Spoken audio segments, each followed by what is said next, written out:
Great. So thank you for joining us, and we're really looking forward to hosting this first Game to Change webinar, Designing for Inclusivity and Accessibility. I wanted to just introduce myself. If you haven't met me, I'm Deirdre Jensen, Managing Director of Game to Change. Myself have had quite a long history in learning, working with experiential learning, and Game to Change very much building game-based learning to make learning more engaging, more interactive, and a more holistic experience. And I think we've been particularly stretched with all the new changes and constraints, but we've seen it as an opportunity to really do more with what we have. I'm going to introduce you to Daniela, who is our resident, I say resident psychologist, but she's got a psychology background. She's been working very closely with me in learning design. She has immersed herself in UX design, studying that as well. So we're going to be the two co-facilitators. And then on drums, our technical producer and Wiz, who manages to figure everything out, Simon, and he's also our creative engagement specialist. So he'll just keep everything running smoothly, offering to answer any questions. And so that's the team for today's session. It's a really short, concise. We don't want to take too much of your time, so we're really going to keep it to the point. I think just some housekeeping is if you have any questions, please pop them in the chat. Simon will answer them. If we're not busy presenting, we'll answer them as well. If you want to address something privately, just put up your hand. Simon will answer it on that. We're going to obviously be sharing screens. And I'm going to kick off with just a quick overview of where this webinar fits into a bigger program that we're very excited to be launching. So over to you, Simon. Game to Change, Excellence in Learning Design, Designing for Inclusivity. At Game to Change, we believe learning should be an active and creative experience. Holistic understanding.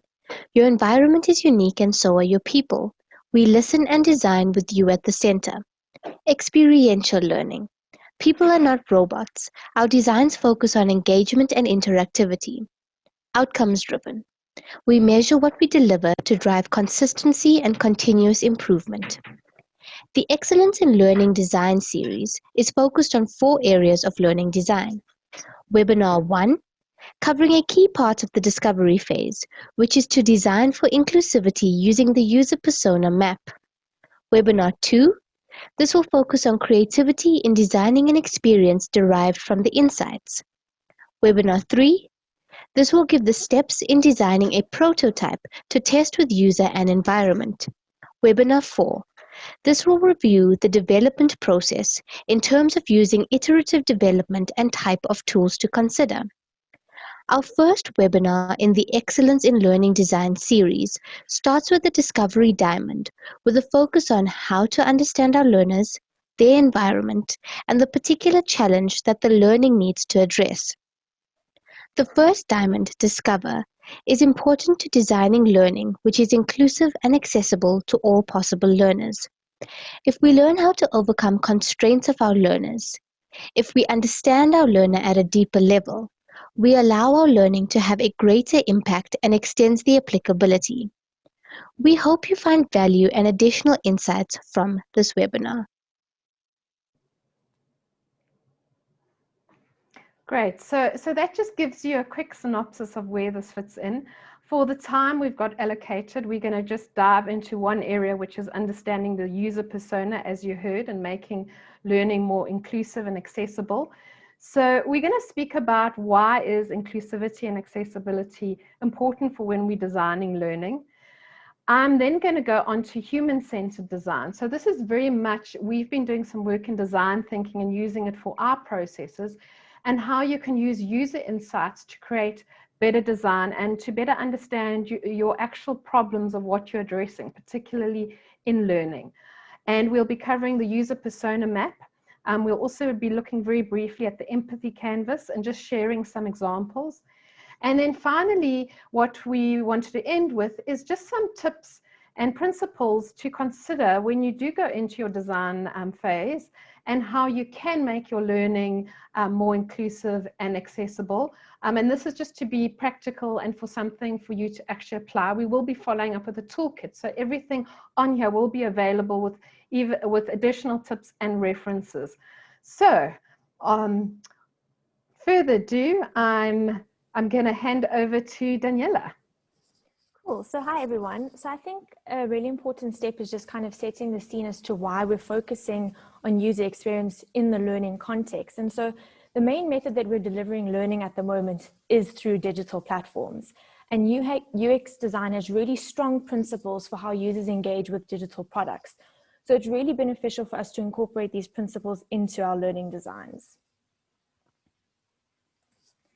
So before we get into the nitty-gritty of the content, we really just want to get a sense from you what you understand could be factors that lead to exclusion in learning.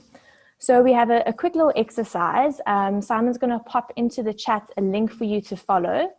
It's then going to take you to the same screen that we're showing now, and you're going to pop in the code, which Simon will also put in the chat. And we just want to give you we just want you to give us one word or two words that you feel leads to exclusion in learning.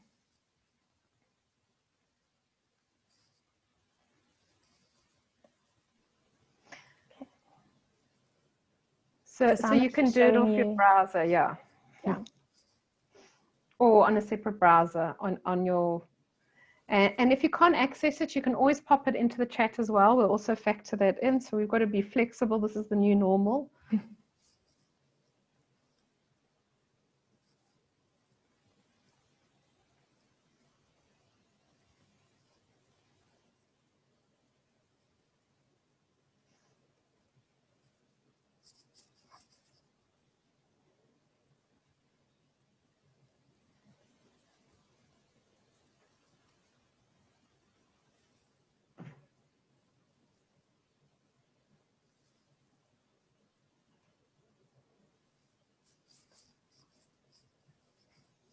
Okay, so we're getting some interesting feedback from everyone.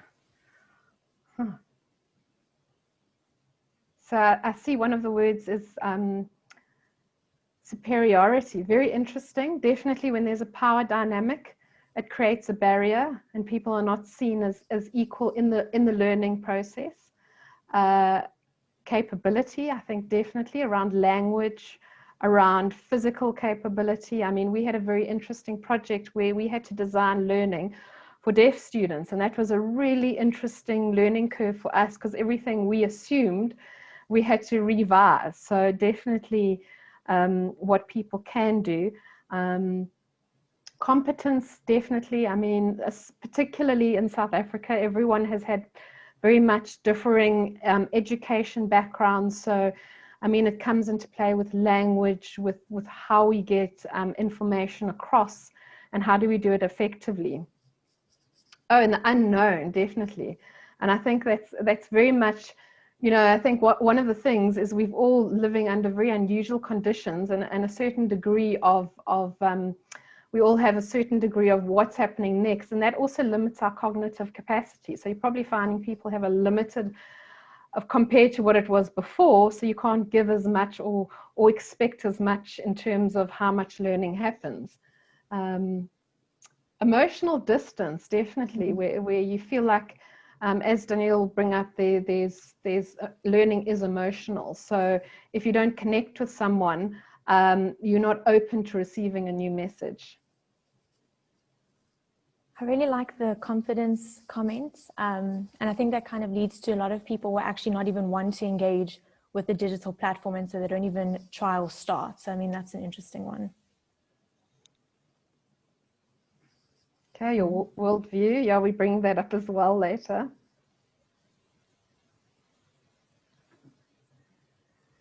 Okay, past experience is also really nice.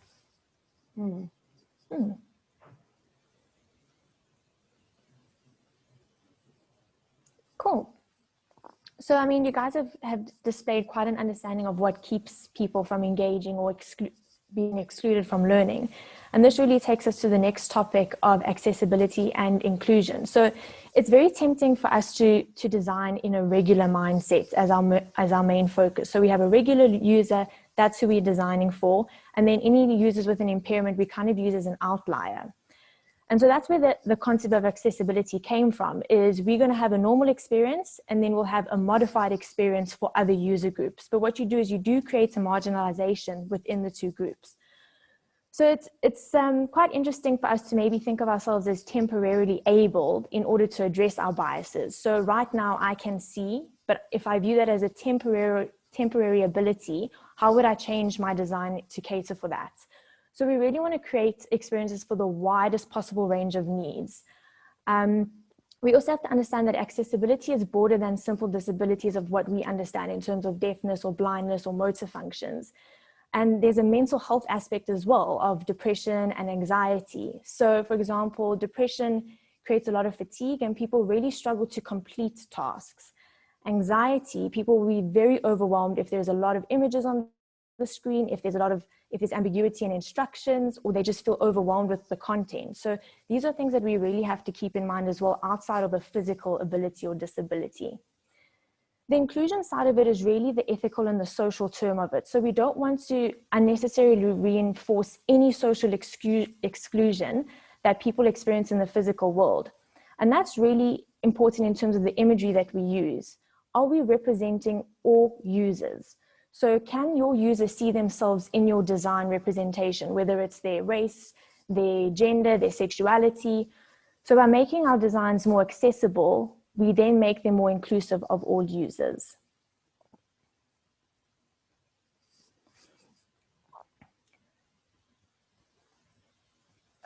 Deirdre, you are muted. Sorry, guys.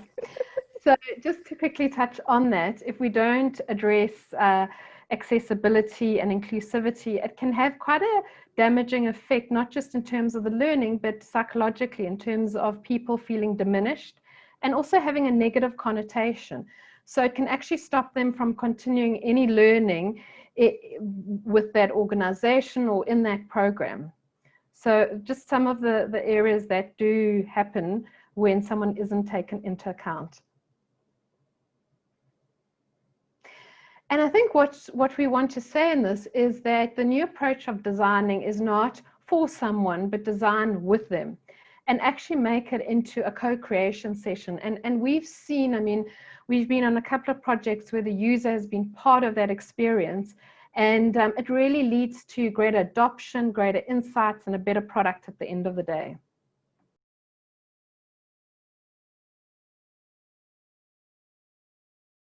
So I think the first step in terms of any design is understanding your user. So our user is really at the heart of our design.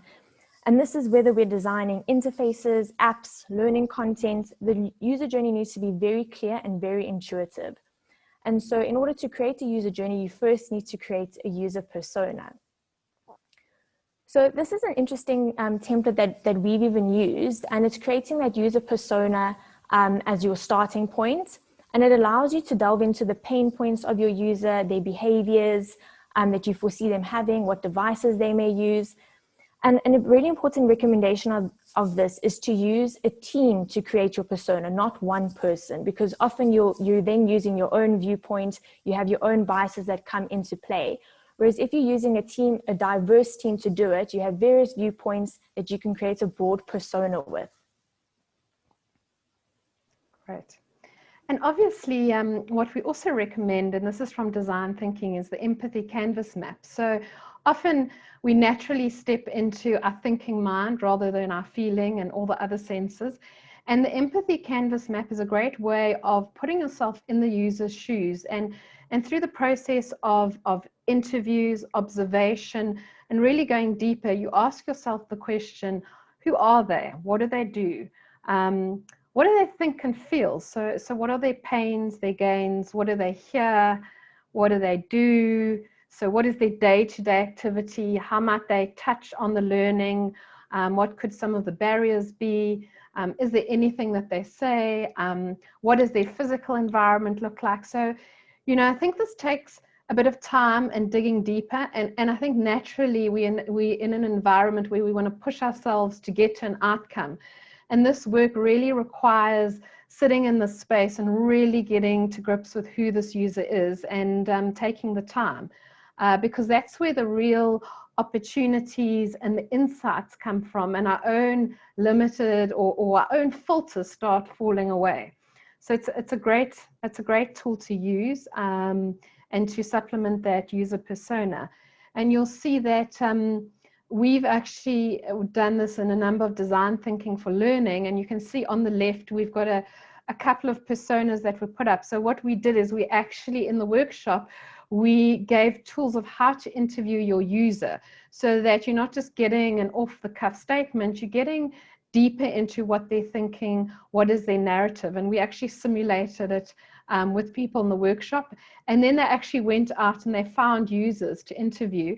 And then the team actually went and populated the user persona.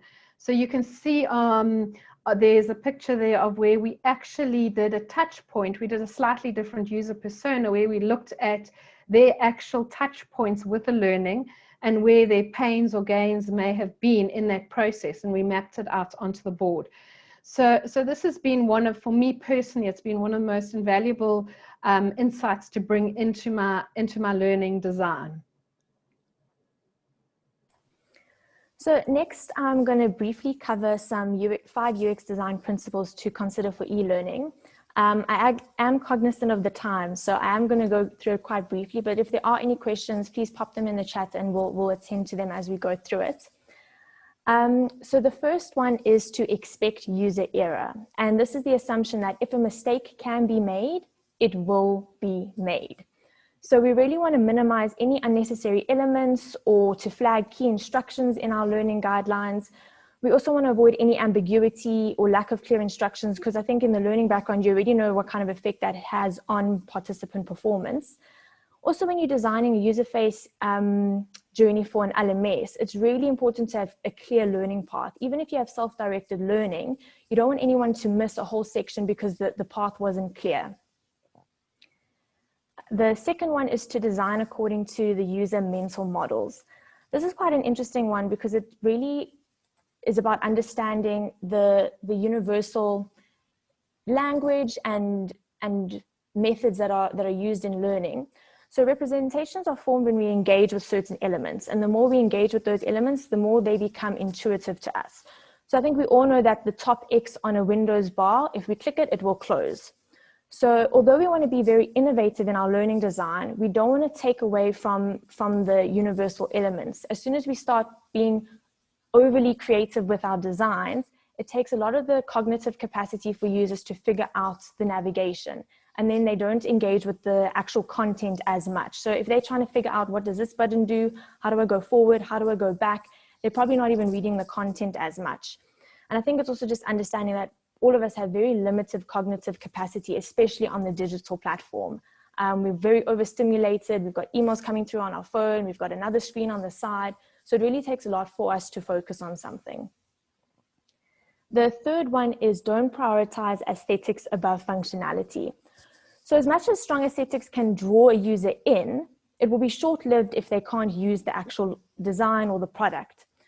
So we must never give the visuals precedence over the functionality. And a lot of users will forgive you for an okay-ish design, but they're going to be less forgiving if it doesn't work, if the forward button doesn't work or they can't access a video. And so we don't want the visuals to be an afterthought, but we really need them to work together when we are designing. The fourth one is to apply graphic design principles. So obviously now we're using digital platforms and everything is very visually appealing and engaging. But we also need to understand that we still need to apply the graphic design principles of guiding the user's eye, elements like font size and structuring.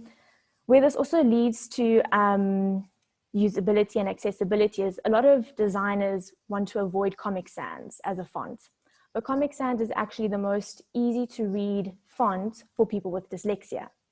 The letters are different enough that their B's and their D's don't get mixed up. So that's something that when you're designing for accessibility, you need to keep that in mind as well. We also don't want to overwhelm them with visuals so that they skim through the content. The fifth one is to evolve your product use context. So this is basically based on our user persona as well, and we're trying to hypothesize what devices will be used the most, and really understanding the physical setting in which people will engage with our content. So naturally, we all need to progress towards a more mobile-friendly design, especially with the impact it has on resources. If you're attaching resources and videos, how does that affect the way the person engages with it?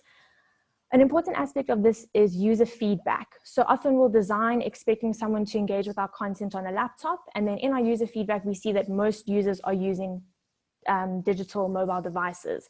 And then we have to make sure that our content is aligned to that device. Okay, so I know that that is a mouthful already. Once again, if you have any questions, just pop them in the chat and we will focus on them afterwards. So with those 5 principles in mind, we also need to understand what questions do we need to ask ourselves when we are designing.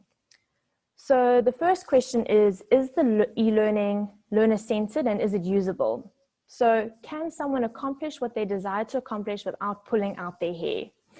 So we need to understand the needs of the learner, who's going to engage with our course before we even start designing.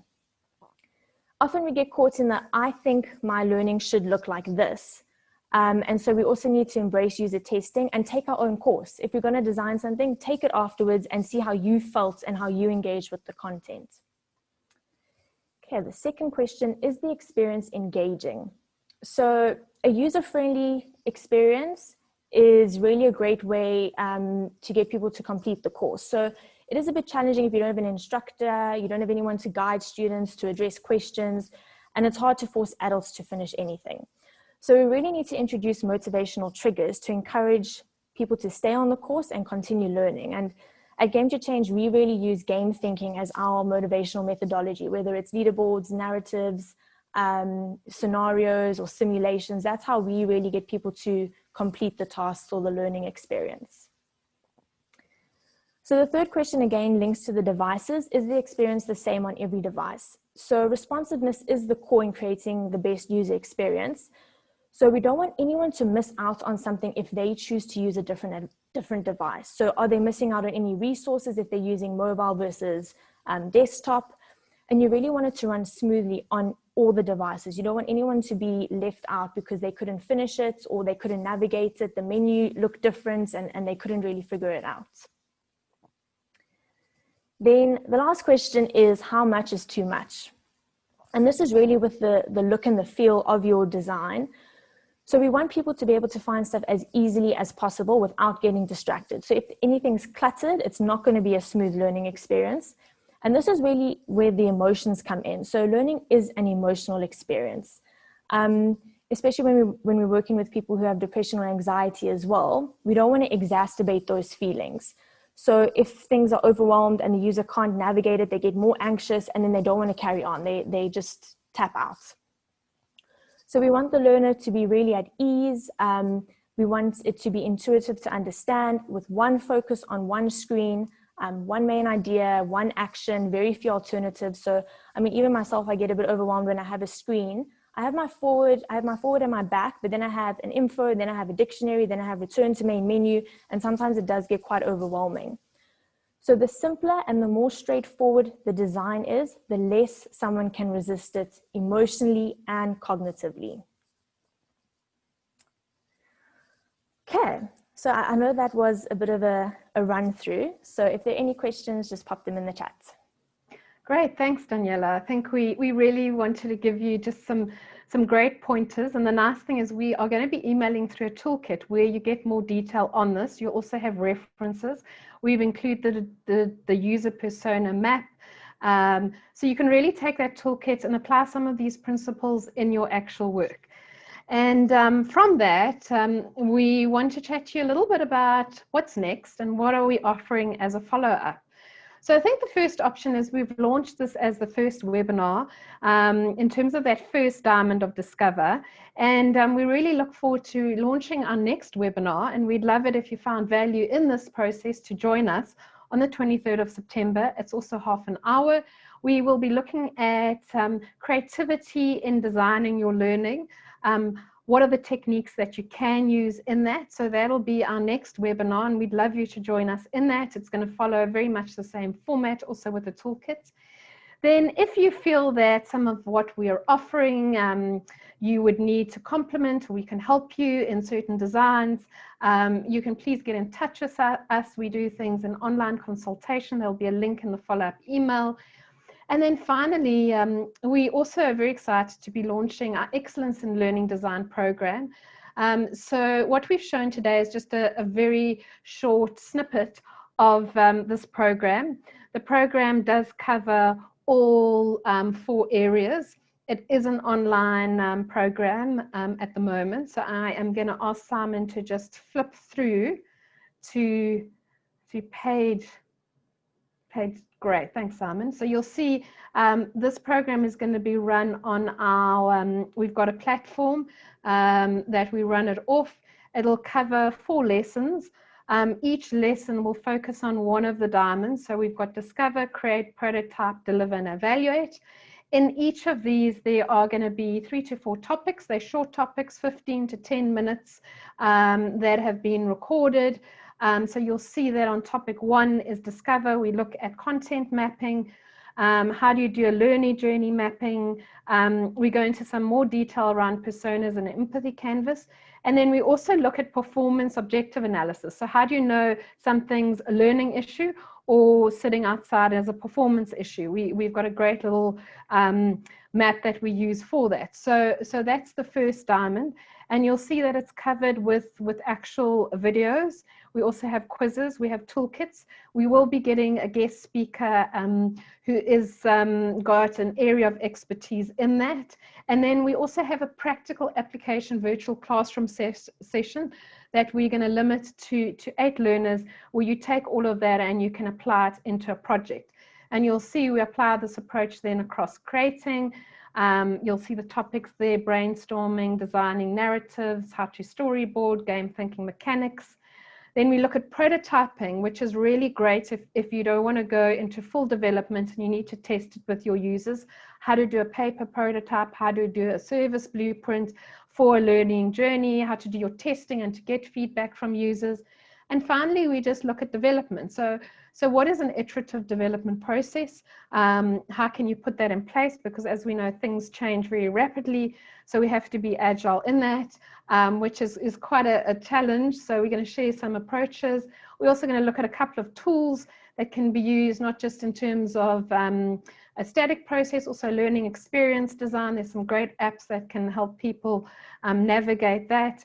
And then also how you can deliver. So that's just what the full course will be about. And if you want to know more about it, please get in touch with us. We've also got a brochure. You'll see we'll also send it through on a link as well. So that is really, if you enjoyed this and found value, what you can follow it up with.